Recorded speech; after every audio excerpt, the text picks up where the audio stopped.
Yeni doğulmuş uşaqlarda ən çox hansı ortopedik patologiyalar müşahidə edilir? But çanaq oynağının displaziyası nədir və necə müalicə olunur? HB Güvən Klinikasının ortoped travmatoloqu doktor İlkin Cəlilov danışacaq. 18 yaşında gəlib tərəfimizə. Çox təəssüf ki, 18 yaşında müraciət edən bu çanaq oynağının anadan gəlmə çıxığına biz bir şey edə bilmirik.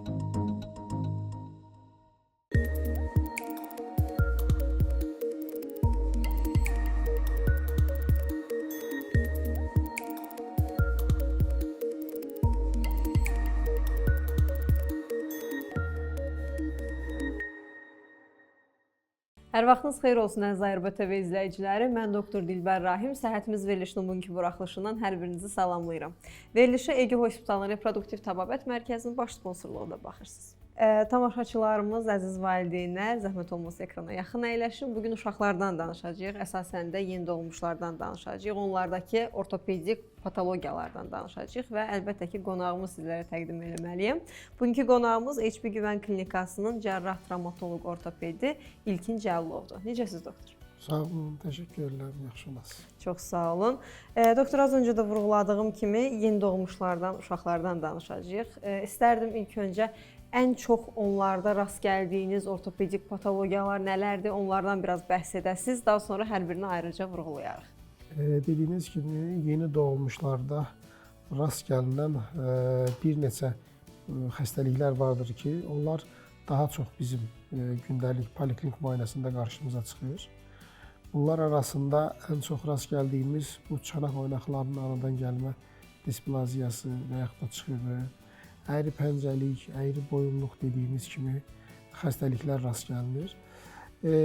Burada hal-hazırda belə deyək də tibbin təbabətin inkişafı ilə əlaqədar, yəni düşünək bir 50 il əvvəllə indiki arasında müqayisədə xoş bir haldır ki, xəstəlikləri daha tez aşkarlayıb, yəni o xəstəlikdən əziyyət çəkən insanların sayını azaltmaq mümkündür hal-hazırda.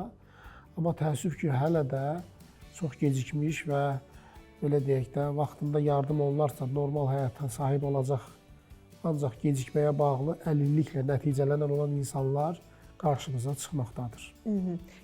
Daha çox dediyiniz kimi bu displaziyadan danışdıq bayaqlarda, bu çanaq oynağı displaziyasından. Bu barədə yəni biraz daha ətraflı danışaq ki, nə deməkdir tam olaraq o displaziya? Demək, qeyd etdiyim kimi bu çanaq oynaqlarının anadan gəlmə displaziyası və ya çıxığı, eyni zamanda əyri pəncəlik, eyni zamanda əyri boyunluq yeni doğulmuşlarda aşkar edilən problemdir. Bu bizə nəyi işarə edir? Bu, yəni tərk uşaqla deyil, ana ilə bir yerdə bağlılıq təşkil edən bir problem olduğundan, yəni bu işi araşdırmaq uşaq doğulandan sonra deyil, hamiləlik dövründən başlamaq lazım olduğunu bizə belə deyək, işarə edir. Yəni hal-hazırda ultrasəs müayinəsinin inkişafı ilə əlaqədar artıq uşaq doğulmadan bətin daxili müəyyən müayinələr etmək olur. Bəli, artıq uşaqda əyri pəncəlik və yaxud da anadan gəlmə bu çanaq oynağının displaziyası çıxığı, tam çıxığı və yaxud da digər inkişaf qüsurları artıq aşkar etmək mümkündür. Və anadan olduqdan sonra isə artıq belə deyək də, müəyyən həm həkimlər, həm valideynlər o problemin həllinə yönəlik belə deyək də, müəyyən bir hazırlıqlar artıq hiss edirlər və o məsuliyyəti doğulanda bir şok, ilkin şok dediyimiz şeyi yaşamırlar, artıq hazırlıqlı olurlar və doğulduqdan sonra o problemin həllinə tərəf yönlənmiş olurlar. Burada dediyim kimi, bu problemlərin yaranmasında tək uşaqla deyil, ananı da nəzərə almaq lazımdır. Məsələn, bu anadan gəlmə bu çanaq oynağı displaziyasının risk faktorları var. Yəni, hansı hallarda bu problemlərin olma ehtimalı daha çox olur. Bunlardan birincisi irsiyyət. Yəni, nəsildə kimdəsə varsa bu şəkildə, nənədə, babada, xalada, əmidə, dayıda varsa da bu problemlə rastlaşma ehtimalımız çox yüksəkdir. İkincisi, ananın bətnindəki dölün vəziyyəti ilə əlaqədar və həmçinin ana da çanağın quruluşu ilə döl arasındakı, dölün çəkisi ilə arasındakı bir uyğunsuzluqla əlaqədar olur. İkincisi, ana hamiləlik zamanı müəyyən bir xəstəliklər keçirdir. Ona bağlı bu displaziya problemi yaranır. Dölün ana bətnində yerləşmə vəziyyətinə görə normalda bildiyimiz kimi uşaq döl baş gəlişində olur. Normal vəziyyət budur. Sarğı gəlişində olan uşaqlarda bu problemin yaranma ehtimalı çoxdur. Ona görə artıq hələ hamiləlik zamanı ultrasəs müayinəsi ilə dölün vəziyyəti, çanaq vəziyyəti, sarğı vəziyyəti olaraq dəyərləndirilirsə, artıq bu risk qrupuna aid edilir. Bəli. Və ona görə sonrakı müayinələrimizi və s. diqqətimizi ona tərəf yönləndiririk. Eyni zamanda bu əyriboyunluq da dölün ölçüsü həddindən artıq normal olur. Ananın çanağın ölçüsü əksinə kiçik olur. Dar çanaqlarda və s. də o dar çanaqlarda bu tip problemlərin əmələ gəlməsi ehtimalı daha çox olur. Ona görə bu saydığım risk faktorlar varsa, valideynlər və xüsusilə də ginekoloqlar bu tipdə yaranacaq problemlərə qarşı hazırlıqlı və diqqətli olmalıdırlar. Doktor, bəs ümumiyyətlə bu çanaq oynağı displaziyasının müalicəsi, buna müdaxilə tam olaraq necə baş verir? Necə edilir? Bu çanaq oynağının anadan gəlmə displaziyası daha çox qız uşaqlarında müşahidə edilir. Sual versəz ki, niyə qız uşaqları? Təəssüf ki, o səbəbi bilinmir. Risk faktorları saydıqlarımdır. Amma statistik olaraq, məsələn, qız uşaqlarında bu çanaq oynağı displaziyası daha çox rast gəlinir. Oğlan uşaqlarında isə əyri pəncəlik, ayaq pəncələrinin daha içəri əyilməsi daha çox rast gəlinir. Bu cinsiyyətlə bir əlaqəlidirmi? Xeyr. Amma sırf statistik baxımından genotip olaraq da yəqin ki, o şəkildə təsir var. Bəli, amma belə açıq, aşkar olaraq ki, bunun səbəbi qız olduğuna görədir, ya oğlan olduğuna görədir, onu deyə bilmirik biz. Bu çanaq oynağının displaziyası anadan olduqda 2 aylığında artıq ultrasəs müayinəsi edilir. Saydığım risk qruplarına daxildirsə, təbii ki, daha diqqətli oluruq. Tək ultrasəs müayinəsi ilə yox, anamnestik məlumatlar toplamalıyıq xəstədə. Yəni, yaxınlarda irsiyyətdə bir faktor varmı, əmidə, dayıda olubmu və yaxud da elə xəstənin öz valideynlərinin də anasında olubmu? Bunlar çox vacib məlumatlardır. Bizim o xəstəliyə yanaşma halında bizə çox faydalı məlumatlar verilir. İkincisi, əgər 2-3 aylığında ultrasəs müayinəsi normaldırsa, bir sonraki müayinə artıq 6 ayından sonra, 6 ay tamam olduqdan sonra rentgen müayinəsi olur. Nəyə görə? Çünki 6 ayına qədər bu sümüyün başları displaziyasını dəyərləndirmək ultrasəs müayinəsi ilə aparılır. Çünki bu sümüyün başları qığırdaqdan olur. Artıq 6 ayın tamamından sonra o qığırdaq hissələr sümükləşməyə başlayır və sümükləşməlidir. Nəyə görə? Çünki artıq 6 ayından sonra uşaq yeməkləməyə və ayağa qalxmağa başlayır. O yükü qığırdaq hissə daşıya bilməz. Ona görə Allah Teala elə yaradıb ki, qığırdaq hissələr sümükləşir. Vaxtı gələndə artıq o yükü daşımağa hazırlaşır oynaq. 6 ayından sonraki bizim müayinəmiz həm o displaziyanı bir daha inkar etmək, İkincisi, o sümükləşmə, bu sümüyün başlarının sümükləşməsinin normal ayına, yaşına uyğundurmu, onu müəyyən eləmək. Çünki bəzən yerində olduğu halda, displaziya olmadığı halda, amma sümükləşmədə çox eriləmə olur. Bu zaman təbii ki, onu biz müdaxilə, müalicə etməliyik ki, o sümükləşsin ki, yeriməyə başlayandan sonra bu sümüyün başları zərər görməsin. Deyək ki, 6 ay, 7 ayında rentgen müayinəsi olundu. Bu sümüklərin başları hər ikisi yerindədir. Sümükləşmə normaldır. Valideyn sual verir ki, bəs bundan sonra yenə bir gələrikmi, yenə problem çıxa bilərmi? Xeyr. Artıq o yaşdan sonra problem olma ehtimalı olmur və yenidən nəsə problemlərin çıxmasını biz gözləmirik. Amma deyərik ki, 2-3 aylığında müayinə edildi, ultrasəs müayinəsində bu çanaq oynağının displaziyası aşkar edildi. Bundan sonra biz nə edirik? Nələr tövsiyə edirik?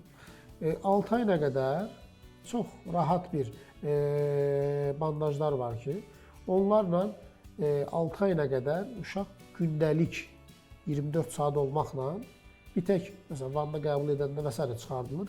Qalan 24 saat qalmaq şərti ilə uşaqda o geyindirilir. Bunun məqsədi nədir?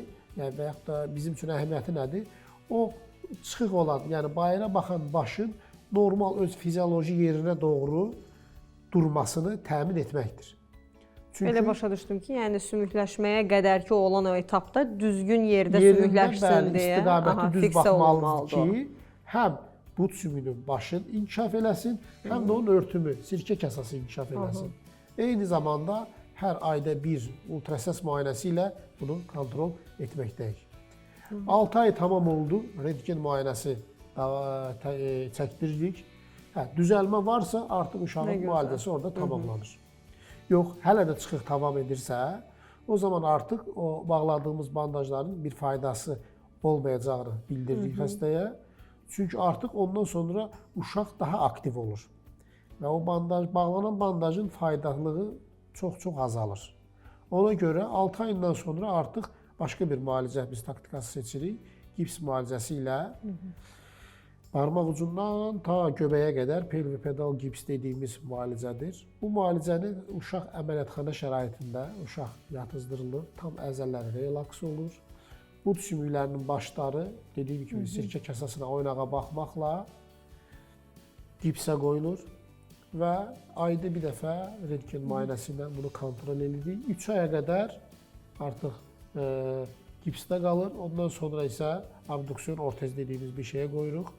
Müəyyən müddətdə onda qalır və təxminən 4-5 aya müalicə tamamlanır. Deyək ki, xəstənin artıq 1 yaşı oldu və yaxud da ki, 1 yaşında bizə müraciət edən xəstələr oldu.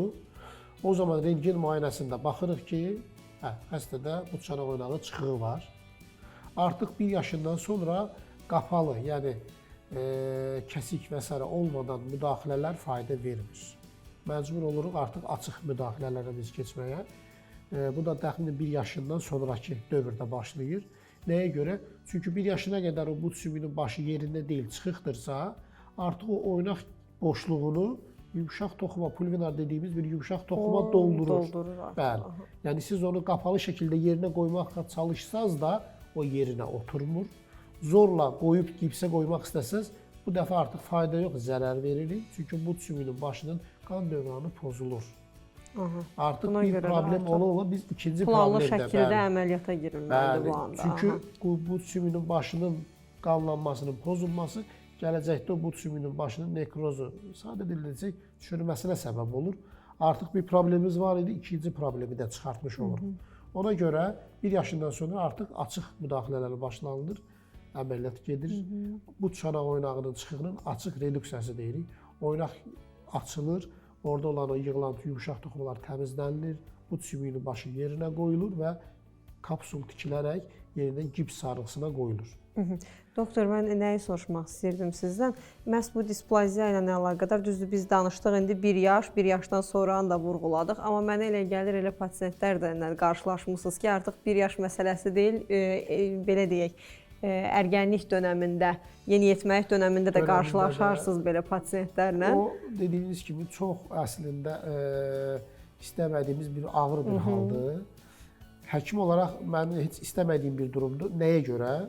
Çünki gecikmiş hallarda gələn xəstələrə bizim həkim olaraq faydamız istədiyimiz kimi olmur. Çünki xəstəlik çox gecikmiş mərhələdə gəlir. Çox təəssüf ki, rastlaşdığımız hallardan bəzilərini misal gətirmək istəyirəm və bu adətən belə deyək də regionlardan bu halda belə tərəfimizə müraciət edilir. 16-17 yaşında qızlarımız, 18 yaşında qızlarımız və yaxud da ki oğlanlar 16 yaşına gəlib çatıb artıq əsgərlik üçün, hərbi xidmət üçün yoxlanışa çağırırlar. O zaman bunu aşkarlayırlar. Girəndə artıq onun axsayaraq bir tipi erişi var onun. Bu çanaq oynaq çıxıqlarının. İçəri girəndə artıq biz onun yerişindən aşağı-yuxarı problemin nə olduğunu bilirik. Və valideynə sualımızda bu qız, məsələn, qız uşağı da 18 yaşına qədər gəlib, niyə indi həkimə gəlmisiniz deyirik. Sual verəndə əslində bizə verilən cavab çox qəribə bir şey olur ki, doktor, qızımız istəyir ailə həyatı qursun, amma bu cür yeridiyinə görə biz problem çıxardır qarşı tərəf, istəyirik bunu həll eləyək, niyə, nə edə bilərik, nə edə bilərik. Əslində bu çox, belə deyək də, ağlamalı bir vəziyyətdir. 18 yaşına çatana qədər qız uşağını siz niyə saxlamısınız? Deyir doktor bunun İndiyə qədər ənəsi də problem belə olmayıb, idi. indi problem. Hə, deyir doktor bunun ənəsi də belə idi. Nənəsi də belə yeriyirdi. Hə, biz də dedik onsuz da bu nəsilliklədir. Elə nənəsi də belədirsə bu da belədir. Qoy yerisin, heç nə olmaz. Əslində araşdırılır ki, nənəsində də eyni problem olub. Vaxtında həkimə müraciət eləməyiblər. Lazım müalicə almadığına görə ömrünün axırına qədər o şəkildə gedir. İrsiyyətin çox önəmli faktor olduğuna görə nəvədə də bu üzə çıxıb. Amma savadsızlıqdan mı deyim, məlumatsızlıqdan mı deyim, nə bilim, məsuliyyətsizlikdən mi deyim, artıq nəvəsi də o yaşa gəlib çatıb, 18 yaşında gəlib tərəfimizə. Çox təəssüf ki, məsələn, 18 yaşında müraciət edən bu çanaq oynağının andan gəlmə çıxığına biz bir şey edə bilmirik. Ta nə vaxta qədər ağrılar dözülmüş hal olanda o zaman onun tək yolu bu çanaq oynağının endoprotezləşdirilməsi əməliyyatı olur. Aydındır doktor. Mən elə gəlir məhz bu şəkildə verilişlər sizin kimi həkimlər sayəsində o şəkildə olan savadsızlığın bir şəkildə qarşısına keçə bilərik. Məqsədimiz odur. Bəli, eynən. Təşəkkür edirəm doktor sizə. Həm bu şəkildə açıq, aydın izaha görə, həm də qonaq kimi gəlməyə qəbul elədiyinizə görə. Ümid edirəm gələn verilişlərdə sizi burada görmə imkanımız olar. Təkrar xatırlatma kimi etmək istəyirəm ki, bizim bugünkü qonağımız İlkin Cəlilov, cərrah travmatoloq, ortoped və eyni zamanda HP Güvən Klinikasının həkimidir. Əziz tamaşaçılar, səhhətimizin bugünkü buraxılışı bura qədər idi. Gələn görüşlərədək.